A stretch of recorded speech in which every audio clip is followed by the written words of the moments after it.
ACD leader বলে বৈষম্য নেতা বলে আমাকে আটক করা হয়েছিল।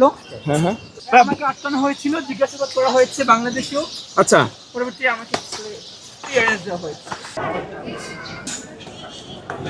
মাদি হাসান কথা বলছি আপনার সাথে। আপনি অভিযোগ করেছিলেন ভারতে আপনাকে আটক করা হয়েছে, এই বিষয়ে কি হয়েছিল ভাই? কি হয়েছে একটু বলেন, কি হয়েছিল আপনি কথা বলছেন, কি হয়েছে একটু কথা বলেন, কথা বলেন, একটু ক্লিয়ার করে যান। আপনি তো অভিযোগ করেছেন, সে বিষয়ে জানতে চাই। আপনাকে ইন্ডিয়াতে হেনস্থা করা হয়েছে, একটু অভিযোগ করেছেন যে আপনি বলবেন প্লিজ আমাদের, যদি আমাদেরকে একটু বলতেন ভাই। ভাই একটু বলেন, আপনি বলে যান, আপনি ক্লিয়ার করে যান। আপনার সাথে তো বিষয়টা আমরা দেখতে পাচ্ছি যে কখন জানাবেন কি হয়েছিল বলেন ভাই, জাস্ট একটু বলেন ভাই। আমরা জানাবো। না আপনি একটু আমরা লাইভে আছি ভাই, আমি কালকে ঘন্টা থেকে লাইভে আছি, একটু বলেন ভাই কি হয়েছে, একটু বলতে। কি হয়েছে অনেকক্ষণ থেকে দাঁড়িয়ে আছি এখানে ভাই, অনেক বেশি থ্যাংক ইউ। না আমি অনেকক্ষণ থেকে দাঁড়িয়ে আছি ভাই, একটু বলেন কি হয়েছিল আসলে।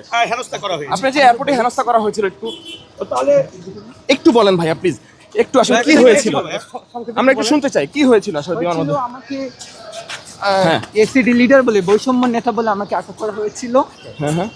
দেন হচ্ছে একটু দাঁড়িয়ে ভাই, একটু মেহেদী ভাই, একটু প্লিজ আমি বলবো। হ্যাঁ বলেন ভাইয়া, বলেন তারপর তারপর কি হয়েছে ভাই?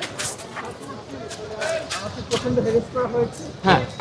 আমাকে আমি ফুল লাইফ রিস্কে ছিলাম। ওই জায়গা থেকে ভারত, এটা আমি বলে না, যে কোনো অন্য একটা সিটিজেন, অন্য দেশের নাগরিক যেভাবে নিরাপত্তা ব্যবস্থা তারা দেয় নাই। আচ্ছা তারপর তো এটা আমি ডিটেইলসে আমরা জানাবো পরে। ভাই আপনার ওয়ালেটে নাকি ক্রিপ্টোকারেন্সিতে কিছু ডলার পাওয়া গেছে ভাই, এই বিষয়টা যদি একটু ক্লিয়ার করতে। এগুলো গুজব, আপনি বুঝতে পারতেছেন তাহলে কেন নেগেটিভ দাঁড় করছেন? একটু জানতে চাচ্ছিলাম আর কি সমস্যা হয়েছে, বাংলাদেশে কোনো সমস্যা হয়েছিল কিনা ভাইয়া, বাংলাদেশে কোনো সমস্যা হয়েছিল কিনা? আমাকে আটকানো হয়েছিল, জিজ্ঞাসাবাদ করা হয়েছে বাংলাদেশেও। আচ্ছা, পরবর্তী আমাকে ক্লিয়ারেন্স দেওয়া হয়েছে। এখন কি ক্লিয়ারেন্স দেওয়া হয়েছে আপনাকে? Thank you very much. ধন্যবাদ।